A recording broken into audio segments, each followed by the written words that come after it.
Hello, everyone. It is my pleasure to introduce today William Barton, who is assistant professor in the Institute for Classical Philology and Neo-Latin Studies at the University of Innsbruck. He's trained in classics, and he's got his PhD in classics from King's College London in 2015, and is now leading a Start Award team grant in Innsbruck, which is an Austrian equivalent of an ERC starting grant, working on the 19th century extensive classical Greek diary of Hark Benedict Hasse. He's also starting this year a four-year project on ancient Greek and Neo-Latin in the modern world. And today we get to hear from his research. Will, the floor is yours. Thanks very much for the invitation to be here among you and for this generous introduction. Dan, I'm going to share my screen now so that we can see this presentation.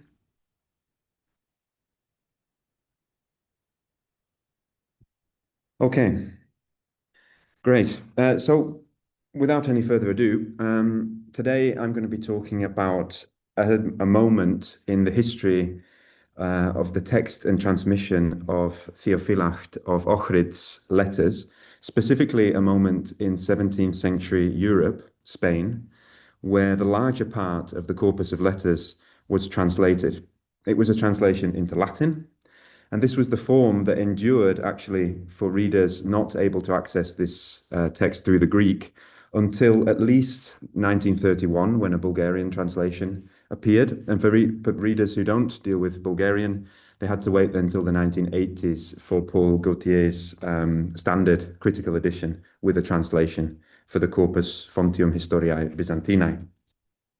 Since we only have 25 minutes today, I'm not going to spend too long on the letters of Theophylact themselves.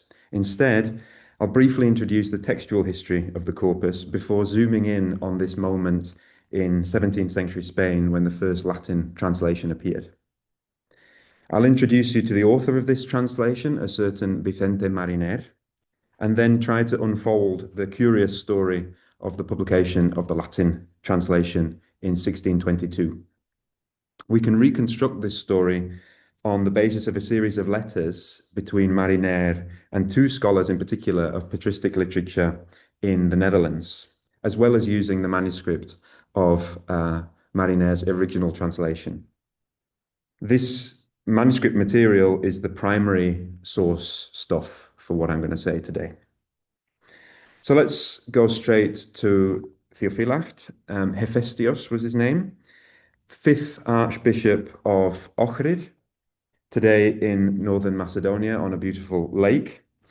And before Theophylact got there, he was Maustor ton Ritoron, master of the rhetoricians, one of the didascali in the school, patriarchal school of Constantinople. He appears to have been born sometime around the middle of the 11th century, probably in Chalkida, brought up in Evia, and then educated under Michael Psellos in Constantinople in the 1070s. He taught in the city during the 1080s, becoming eventually tutor to Constantine Ducas, later the co-emperor, for whom he wrote a kind of text, a letter on princeliness. People have called it a mirror of princes. He was then appointed to his bishopric here on the lake in 1088. The date of his death is unclear. The best we have is a terminus postquem of 1107. Alongside these words on princeliness for Ducas and one addressed to Alexios Komnenos, Theophylact's numerous works include exegetical pieces with commentaries on the evangelists and the letters of St. Paul, for example, as well as hagiographical literature, among which I think his life of Clement of Ohrid, one of his predecessors in this bishopric, with its opening panegyric of Cyril and Methodius, is quite well known.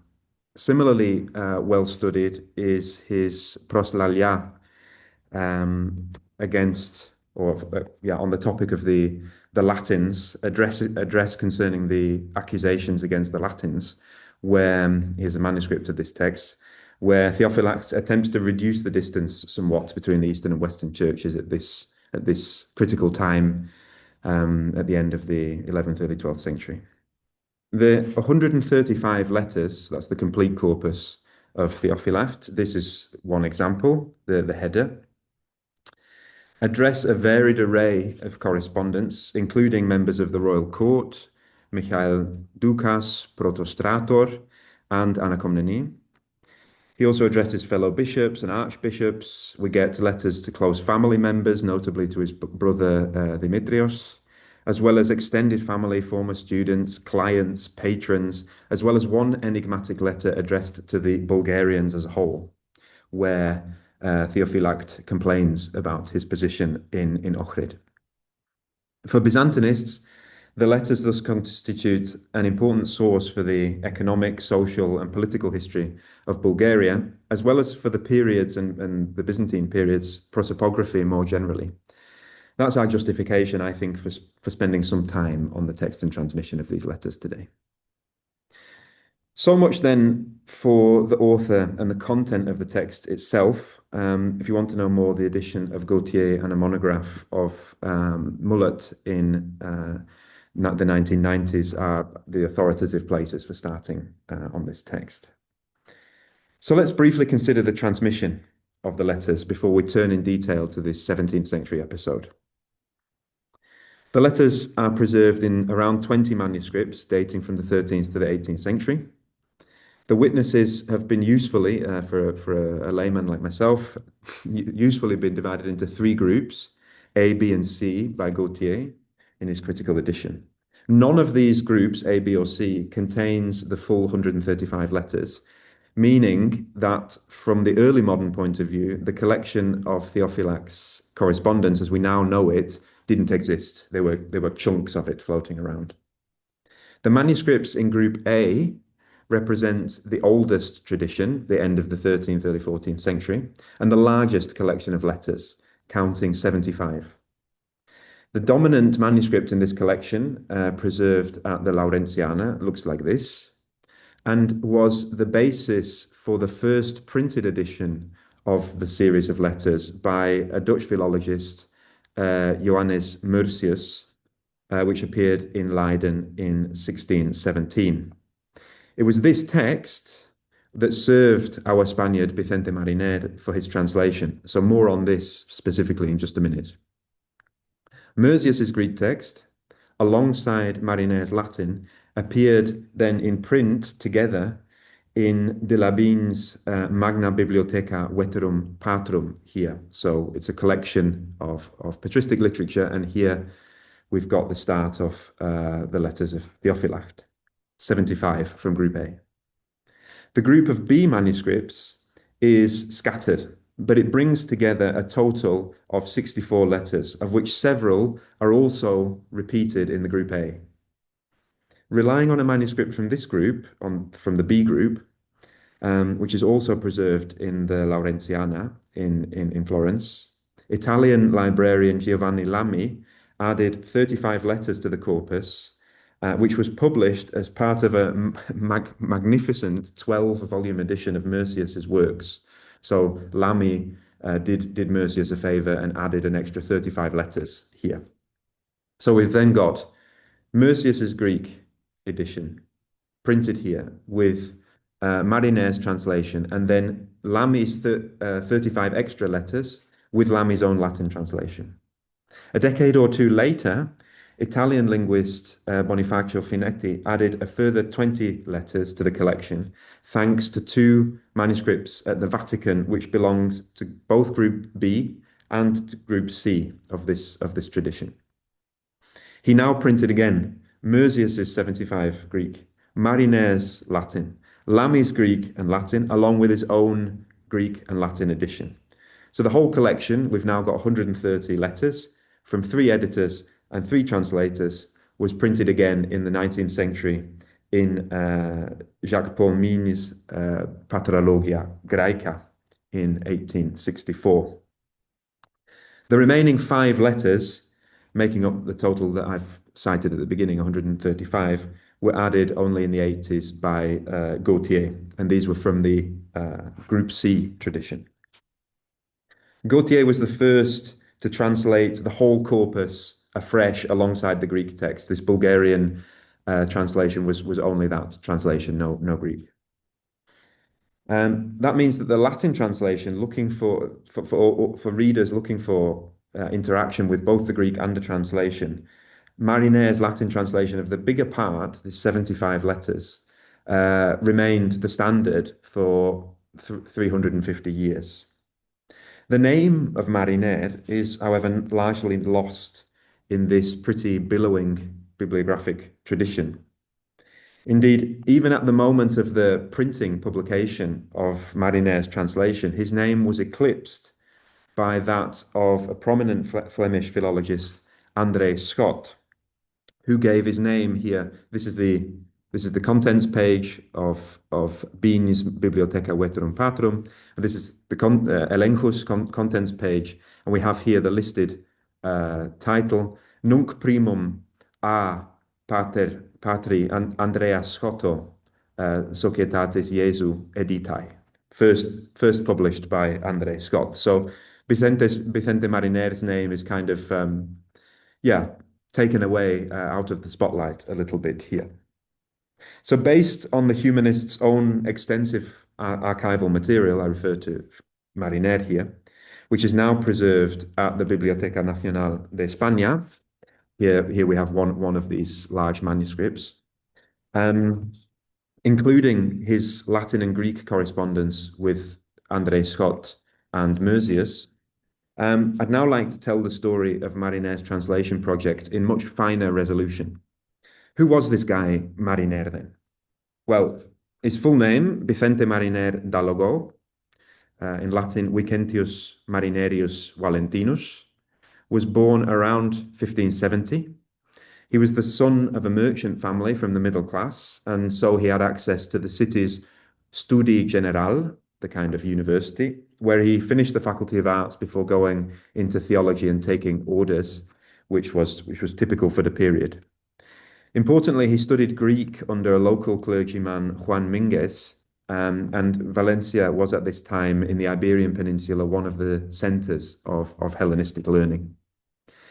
Marinere moved to the court in Madrid in 1610, where he was first employed as preceptor, so kind of house tutor, for the family of the Duke of Lerma.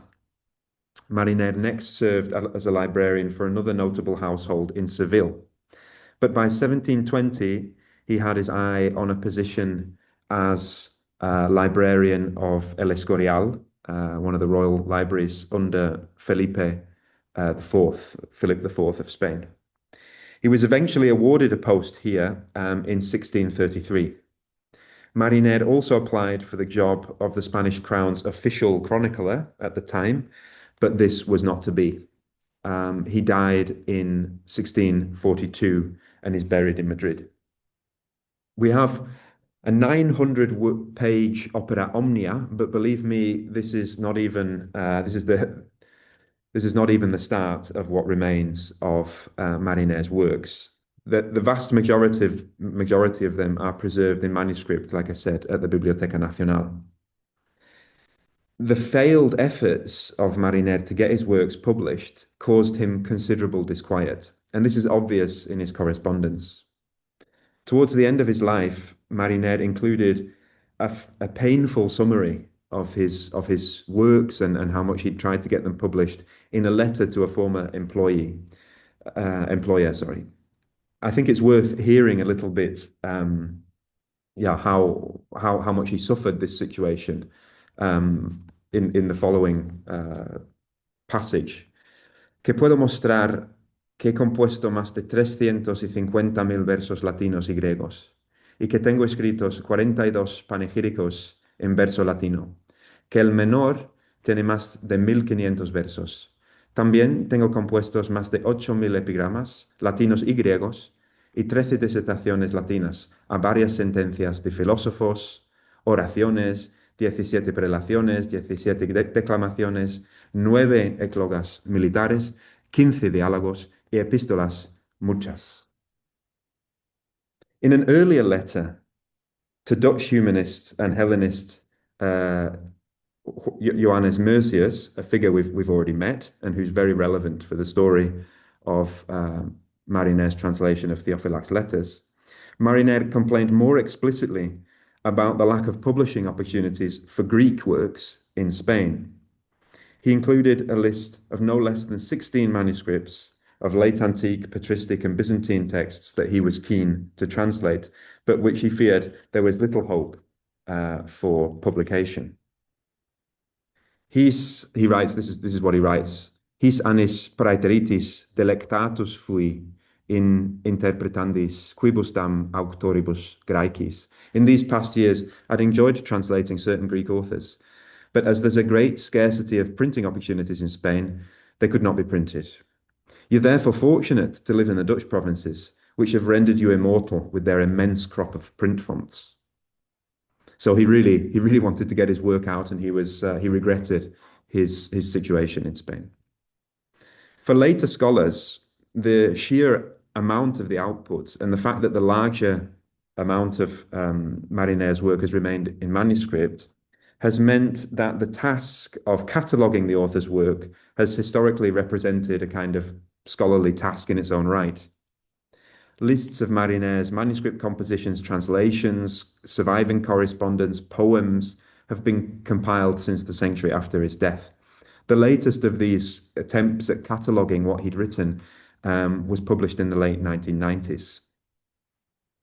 For his translations into Latin and sometimes Spanish, there's everything from Homer and Hesiod through Philostratos, Arian, Nonnus, Ioannes Tzetzes, Eustathius of Thessalonica, Theophylact of Ohrid, of course, that's who we're talking about today, and then a Catalan author who he translated into Latin, Ausias March, and a Castilian Renaissance poet, Juan de Tassis, who he translated into Latin so that these works could get a wider readership outside of Spain. The corpus of Marinere's surviving correspondence is made up of 77 letters. Of these, more than 3/4 are addressed to fellow scholars working primarily with late antique and Byzantine Greek authors. They include names like Daniel Heinsius, Ericius Putaneus, Ioannis Mercius, who we've already met, for example. In his letters to these figures, Marinere wrote primarily in Latin, the lingua franca of the intellectual community of the time, but also frequently in classicizing Greek. And here you've got to the start of a letter to Andre Schott in Greek. He then switches into Latin. This guy, Andre Schott, whose name we've already met, was born in Antwerp in 1522, and he taught at universities in Spain, specifically from 1579 onwards. He was in Toledo, one of the centers of learning, Salamanca, another important place, and Zaragoza, where he held the chair of Greek and rhetoric from 1584. He then entered the Society of Jesus and studied theology in Valencia, where he likely crossed paths with Marinere whilst Marinere was still a student. Scott then left Spain in 1594 and became professor of theology at the University of Ghent, and then of rhetoric in Rome later on. The first surviving letter that we have from Marinere to Scott, this is what he looks like, is from August 1615. At this early stage of their correspondence, which extended to nearly a decade, the Valencian's primary aim is to advertise his skills in the classical languages, and particularly his skills in Greek, to the older and more experienced Scott. In concrete terms, Marinere is keen to find opportunities to publish his works as a translator of Byzantine Greek. Marinere already addresses the possibility, for example, of bringing his work to the attention of the famous Antwerp printing house, the Officina Plantiniana. The letters that Marinere also wrote to Putaneus, Mercius, and Heinsius in this same period, the 1610s and 1620s, all form part of the same effort to try to gain a standing in the international philological scene. In particular, Marinere's contact with another figure, this Ioannis Mercius, who we've met now for the third time, began with a Greek letter in 1617. And this relationship between the triangle of the three, Mariner, Schott, and Mercius, is important for the story we're now going to unfold. So, Mariner's canvassing for texts and opportunities to put his skills as a translator from Greek on display, and most importantly, to have his work actually published. He began sending samples of his work to these two men, Schott and Mercius, to gain their approval. This was no easy task. As Mariner's exchange with Schott and Mercius continued, it became increasingly clear that the Valencian's humility in his dealings with these authoritative philologists was not merely the product of a feigned modesty topos. As one of Mariner's confessions about his apprehension over the opinion of these two learned figures makes explicit, the two men were difficult to please. Here's a sentence that demonstrates this, I think. He writes to Mercius, I've sent samples ad doctissimum Andream Schottum exemplaria missi. I've sent samples to the most learned Andreas Schott, whose rigid criticism I fear, and I'm very frightened of your judgment too. I now almost despise my futile attempts, and I make my undertakings worthless if these honest efforts cannot be judged good by such men as you. By the beginning of 1617, Mariner had mentioned in a letter to Schott that he'd got hold of the synopsis of Ioannis Skylitzes, Curopalates. Here we have his name, which he was considering translating into Latin. But Schott writes back and says, don't translate that. There's already a translation existing from a certain Johannes Baptista Gabius in 1570. Very quickly then, in the same year, Mariner switches his plan to translate the letters of Theophylact of Ohrid, which had been edited, as we've seen, by Mercius in that same year, 1617. Despite there being two copies of a part of Theophylact's letters already in the Escorial, Mariner relied then on this printed edition of Mercius for his translation. 2 years later, so pretty fast for a work of 200 pages today, in 1619, Mariner's translation was finished, and he sent the piece to Schott. Here's the manuscript we have remaining in Spain of Mariner's translation. He sent it to Schott, but from reactions in the two lowlanders' correspondence, that's between Schott and Mercius, we learn that Schott in particular did not make much. He didn't like Mariner's translation at all. Here we hear it. Respondit tuis litteris ex Hiberia, Vicentius Marinerius, misitque Latine reditas, ut cumque epistolas Theophylacti Bulgarorum episcopi. Sed ego neque istic evulgandas Latine censio non sine mago utriusque periculo extimationis, neque in sacris loquis vertandis satis exercitatum. He's answered your letters from Spain, and he sent the letters of Theophylact rendered into Latin. But I don't think that the letters in Latin should be published like this without great danger to the reputation of both of you. Nor do I think that he, Mariner, is sufficiently trained in the sacred passages that should be translated. So I've revealed him. I've kind of pointed Mariner out ut tironim as a beginner, but he's owed the novices pardon. Alla signomi protopeideon debiatur. To Scott's taste, the Valencian style was not adequate for patristic texts. Indeed, Mariner was explicitly a devotee of the more humanist style of translation, namely ad sensum, thereby attempting to echo something of the original style of the Greek, even if occasionally at the expense of its literal wording. In the preface to another of Mariner's translation, namely of Eusebius of Caesaria's De Martiribus Palestinae, Mariner had expanded on his translation style in the following way. He writes, I want to point out that in this translation, I followed humanists Boudet, Erasmus, and Pelician, who rendered the Greek into Latin not word for word, but with some rhetorical embellishment and a touch of Greek elegance, preserving the integrity of both the author's meaning and the style. By 1622, however, even though Schott did not like this translation, as we learned in his letter. He published Marinere's translation in Bigne's Magna bibliotheca veterum. As we've seen, Schott included his own name in the title for the printed text of the Valencian's translation. So, although he worried that Marinere's translation would cause shame both to Marinere and to Mercius, Schott now includes his name into the picture and connects his own reputation to this translation. On the basis of this presentation of the edition of Marinere's translation, we might assume that Schott had revised the text, perhaps above all to solve the problematic style choices in Marinere's translation. But comparison of the printed text with the surviving manuscript of Marinere in Madrid reveals no such intervention on the part of Schott. We don't have time, sadly, in this format for a detailed comparison of the translation and the source text, but I hope that one example will serve to make some of the most salient points. Namely, first, that Schott changed very little in Marinere's translation, despite his criticism of the style and despite having included his name on the publication. And secondly, we can figure out a little bit of the character of Marinere's so-called humanist style of translation. So these points I think we can make already in one of the first sentences in the letter collection. This is the letter 61 in Gautier's edition.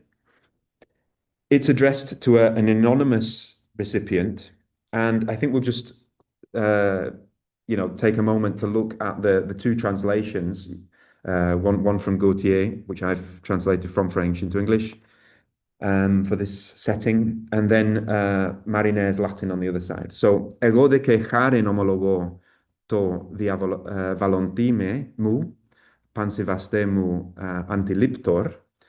I give thanks, this is the original text, I give thanks to my detractor, my most august protector, pansivastemu antiliptor, for having procured for me the opportunity to receive a letter from your esteemed office, which truly confirms the proverb, resentment is indeed of some use.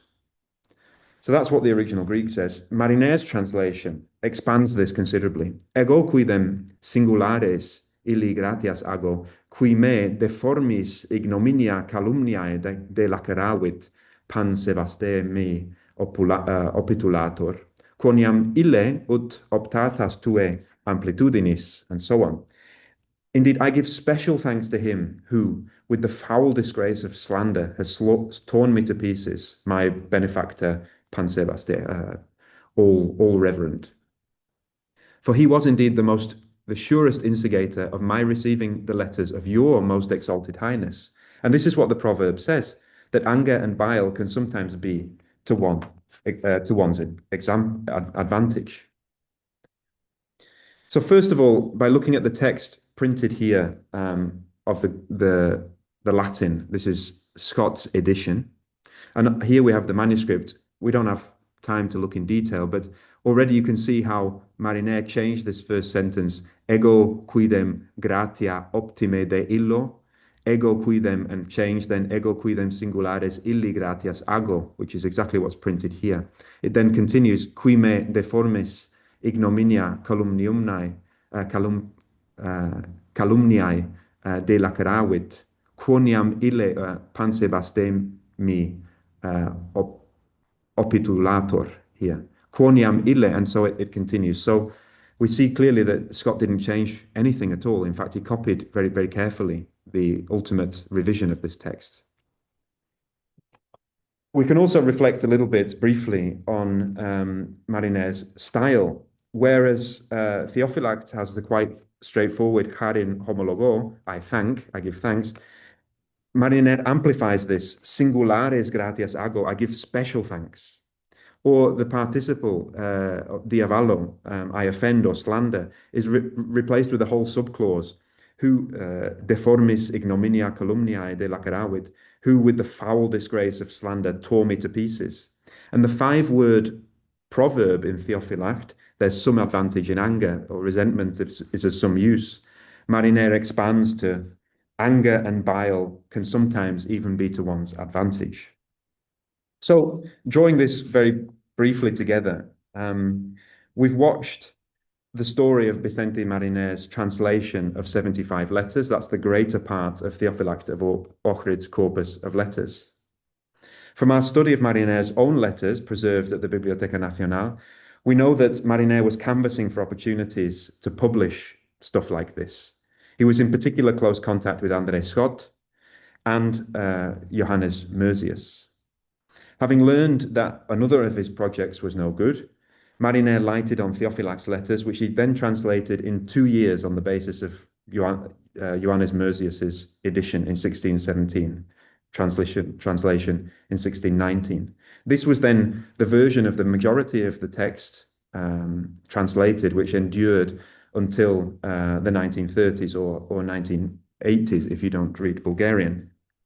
So I hope to have shed light in quite some detail, in high resolution, on how this translation took place and some of the challenges that this guy, Marinair, faced, and some of the surprising attitudes towards the material that we find in these letters. Thanks very much for your attention. Thank you. Thank you very much, William, for guiding us through this fascinating story and for pointing out some difficulties in printing text in different styles, in translating texts, and so on. The floor is now open for questions. If you have one, you can raise your electronic hand or wave at us. Maybe I can break the ice with a general question in the sense that this was a new context for me. So I was wondering whether the complaint about the difficulties of publishing texts in Greek Latin texts that you showed us are shared by others. If we have witnesses, this was actually the case. It was not just him having troubles. Yeah. Thanks for the question. Yeah, it was indeed quite a challenge in Spain at this time. Not only in terms of industrial investment was Spain a bit slower than places like the Netherlands or the north of France in this period, but also I think the Spanish intellectual and noble circles felt much safer and felt they had much more control over what was being read in Spain if books were imported and then went directly through the Inquisition to be expurgated, rather than a flood of translations and texts being published directly in Spain. These are ideas that we find commented in other authors, but more generally than that, humanists' complaints about struggling to publish, in fact, echo very much our own, let's say, modern as scholars, modern experiences with this. Sometimes, depending on your field, humanists had the impression that they were spending a lot of time on this material and that it was worth publishing, and the more merchant-minded publishers and yeah, market system of book sales did not always agree with what they thought was valuable, and so we see this kind of complaint quite frequently.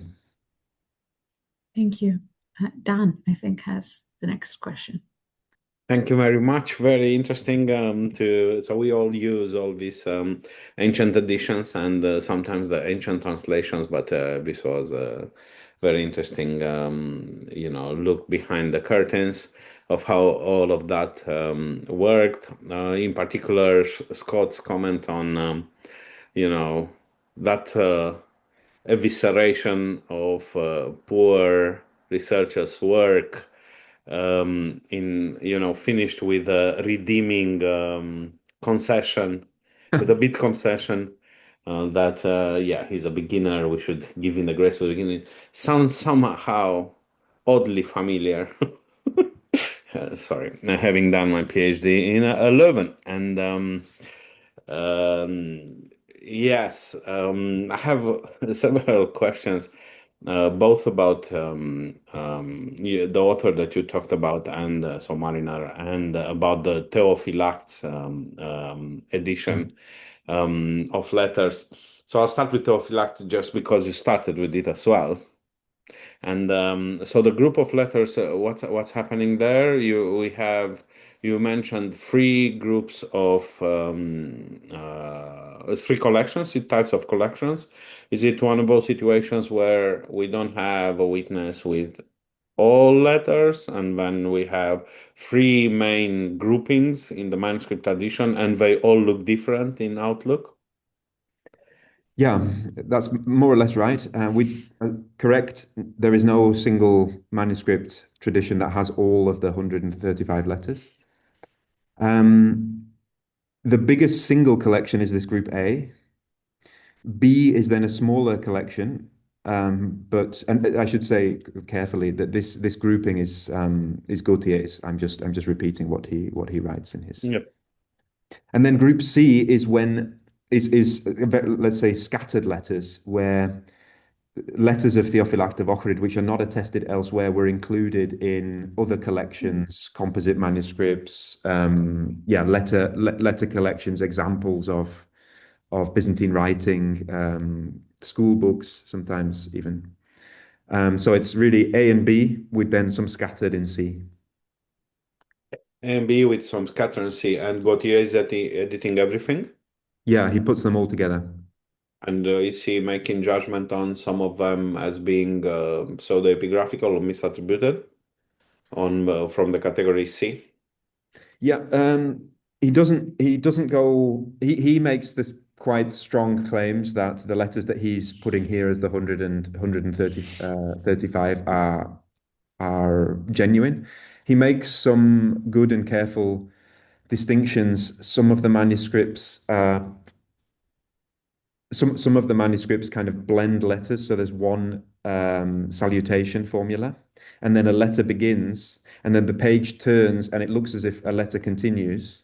But in fact, Gautier has been able to say, no, there's material missing in the middle here. This is one letter, and it's not that the letter continues here with a kind of strange um, syntactic arrangement between the two pages. Rather, this is a separate letter altogether, and so he prints that as a separate letter. He goes critically into the text in that sense, but Mm-hmm. I don't think he disputes any of the authenticity or any of the authorship of the letters. And when did Gautier did his edition? I'm trying to understand a bit. 19 he first edited six of the letters, some of the really big ones, these letters to Konstantinos Doukas and Alexios Komnenos in 1980, and then so there were six letters there, which were considered kind of almost self-standing works, and Yeah. then the remaining 129 in 1986. Okay, okay. So these are fairly recent editions. Okay, this is very interesting. If no one jumps in, I'll have a couple of more. Please go ahead. Yeah, I'm interested in the reception of Mariner's translation and the reception, like contemporary reception of the Latin translations from ancient world doing around that time. Because to us, so apart from projects like yours who go and do the nitty-gritty, we just pick up an edition like that that has a Latin translation as well, and we use it sporadically for what it is, for usually for the introduction, more because it says something about the history of the field, development of the field, how that was understood at that time, and then yeah, sporadically for the translation. And I always have this question in mind when I see one of those editions. They, who were the targets? I mean, they would have been learned individuals. That's more syllables than in my mind. Learned. Um, wouldn't they have their curriculum? Wouldn't it have included Greek? Today I can see how, but then what was going on in that period when they published Greek along with Latin text as a translation? It's not like if we're producing today a translation into English. English is common language, people can read it. It's not an artificial language that you need to only learn if you are doing, research. Okay, good. A couple of like questions in there to pick out. Starting with the last one about the place of Latin and what it meant to make a Latin translation. I think we can call on Marine's oeuvre, his obra, to get some information about this. If you were a Dutch, an English, Scottish, French, I don't know, Italian or German reader, and you wanted access to a Spanish Renaissance poem, there was a genuine market for Latin translations of these because the schooling in Europe at this time meant that anyone, any boy, sadly, almost exclusively males, any boy that went to school, they didn't, their second language learning was exclusively Latin, unless they had some, I don't know, diplomatic or court role, belonged to a royal family which needed various languages, in which case, of course, there was specific training in this. But primarily, I'm talking about the vast majority, their first, second language was Latin. So if you wanted to read a Spanish poem, if there's a Latin translation of it, wonderful, great. The same went for English. I mean, the dominance of English as a lingua franca is a very late story. I mean, we have to wait for French to pass. German has a time.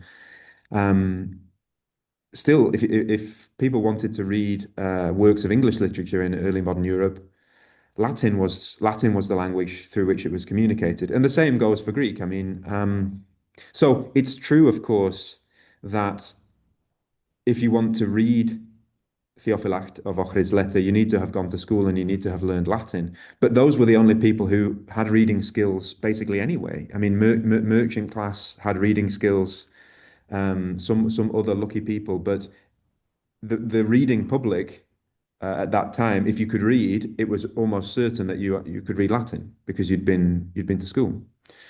Yeah, so it was the question about the readership is rather who was interested in Theophylact of Ohrid, not who could read Latin. Now let's turn to that first question. Who was interested in Theophylact of Ohrid? Well, an interesting point here, which I think I wanted to include in my introduction, but I noticed I was getting a bit short for time, so I cut. But one of the conclusions I think we can draw, this Renaissance period is very famous for coming up with this idea that classical Latin is great and pure and good. Medieval Latin is somehow barbarous and bad, and the ideas therein contained. And now we, the humanist Renaissance folk, we've polished Latin, we've cleaned it up, and now we have a rebirth of humanistic studies. This paradigm was not applied to Greek. So it wasn't the case that only the ancient authors were the good ones. The Western Renaissance humanists were interested in Greek of all times. They did not distinguish between what we would call Byzantine Greek and ancient Greek, classical. They considered worthy of philological engagement all the Greek texts. They did distinguish between what they called vulgar Greek, that's spoken Greek, and written Greek. But since this in the vast majority of the Byzantine texts that we know is not so much the case, it can be largely qualified as classicizing at least. That meant that these were really honourable philological projects. So Theophylact of Ohrid was interesting, firstly, simply because it was in Greek. And so for a philologist, this was worthy material. And then, he was not a church father, but a kind of an important commenter on scripture, on literature. And that's why he was included in these big patristic collections, Bigne, and others who were trying to get patristic literature as a whole represented out there on the market. The readers of these books would then be, I think, seminary participants. I mean, people training to be priests who had to read these letters. So I hope that answers. I don't want to go on too long, does. but I hope that answers what you're interested in. Yeah. It does. Thank you very much. I have sort of related questions that comes from the fact that I used to work with Syriac translations, and then you have also different periodization for the different time, and each time is connected to a style, which is disputable. Of course, it's not a linear transition, etc. But we do learn that in general, in most texts, in the earlier translations, you would have the sensu dissenso, so it's more, as you showed us, more expansions that are allowed there. There are, for instance, doublets, so a technical, difficult word is translated with two words and so on, but that is to bring the meaning out of the text, and then the more you go on with time, the closer you get to the text. Again, it's not linear, but that's, in a nutshell, what we usually say. But here, seeing your text in the translations, or not the text you show, in the translation that you showed, as you said, is a sensu dissenso, but in a way, it seems there is, to me, seeing what you showed us for the first time, it seems as there is a sort of poetic, if you allow me the word for that, intention on the part of the author. Also, the fact that he puts himself in the line of the great humanists might, I don't know, indicate that he wanted not only to have a good translation, but to put something of him.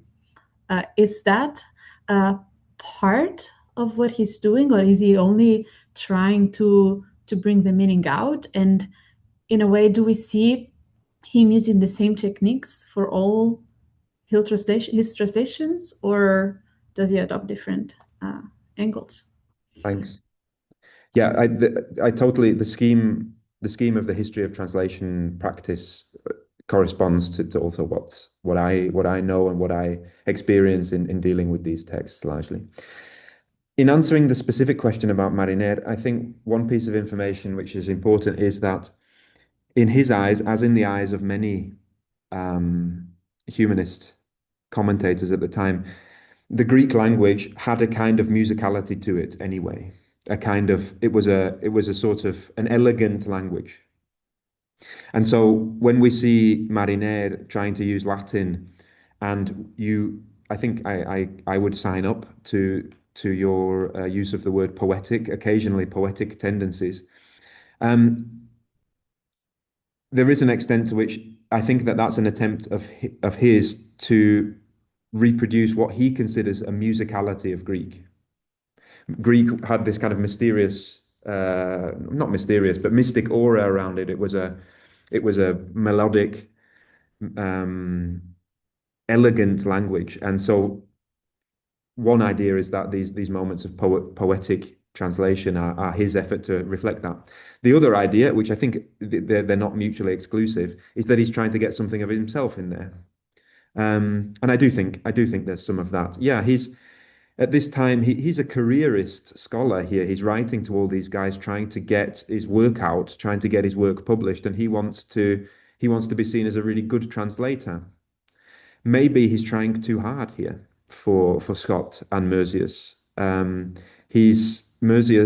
Scott says literally, we need to stick more to what they're actually saying if it's about scripture. We can't afford these things, and all of these expansions, and all of Mariner's amplitudo, his variatio, his variation. What was this example? For Holy, Mariner writes bilis atque ira, anger and bile for Holy.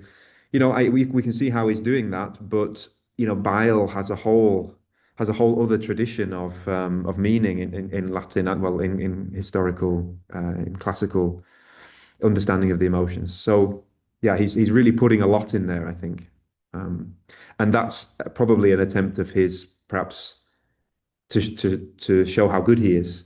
It didn't work though. Thank you so much.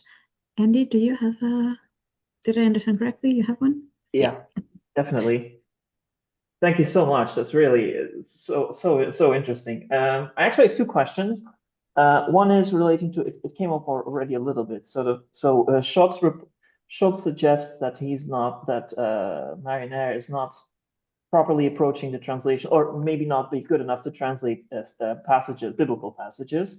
So what do we know in this period? What the right approach should be? Is it trying to stick as close to the Greek text of the text that is quoting biblical text, or should they actually revert to a biblical, a Latin translation of the Bible? And in that case, which one?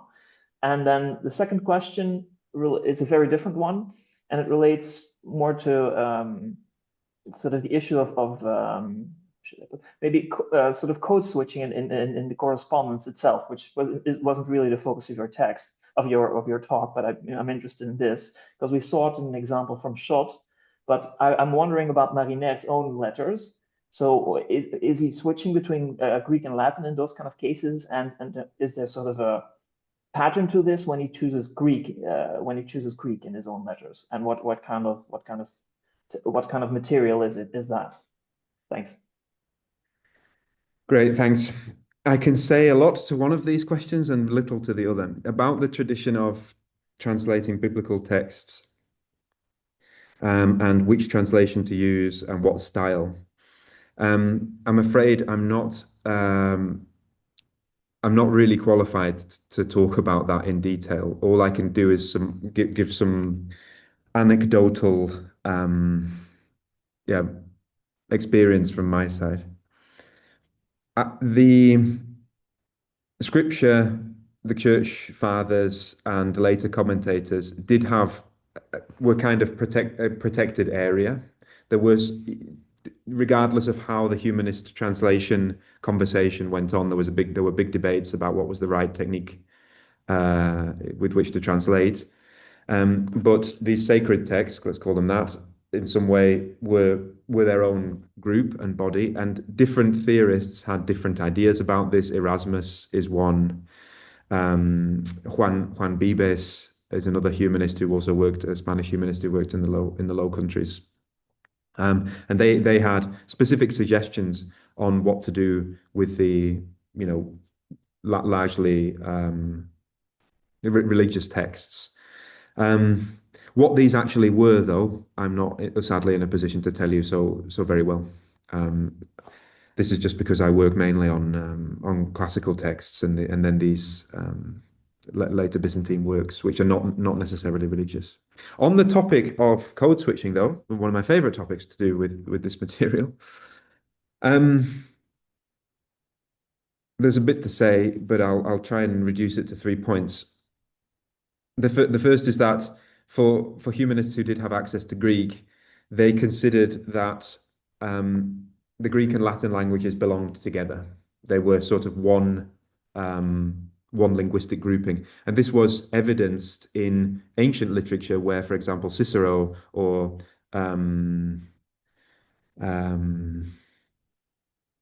Seneca's letters have numerous code switches of Romans using Greek to get ideas across, citing passages. They were very aware that the ancient Roman tradition knew a lot about Greek and even used these words frequently. So they considered that the Latin and Greek traditions, these two languages, belonged together. So blending them was good style, was the right thing to do. But the sort of meanings, the significations of what blending these styles meant was quite different to what it meant for the Romans. In studies of ancient code switching between Latin and Greek, we have intimacy. So Cicero uses Greek when he wants to be intimate with a friend. They use it for word play and word games or funny moments, occasionally also for let's say sensitive or off the record stuff that they don't want to be read by someone who doesn't know Greek. This is continued by the humanists. Those humor, what should we say, humor, closeness, vicinity to your correspondent, and also rude or things you want to hide can be put in Greek. But for the Romans, Greek was also the language of slaves. Most of the teachers in ancient Rome, teachers who taught writing, were Greeks, and they were therefore, subservient to the Roman elite. And if you wanted to be a real Roman, you had to use Latin. This was not the case for the humanists. They did not have these, let's call it, nationalistic connections to the language. I mean, some Greeks and Romans, I mean, really Latins from the area of Rome in the early modern period did have such nationalistic connections. But for humanists like Mariner, there was no kind of these qualities of Greek and Latin were not included. So when he's writing to Mariner and code switching here, or when Scott does it, it's questions of humor, it's questions of showing off that you know that you're a good humanist, that you know how to write Latin and Greek. It's a good chance for jokes, wordplay, to keep things secret, and to show some connection to your fellow Hellenist. Yeah.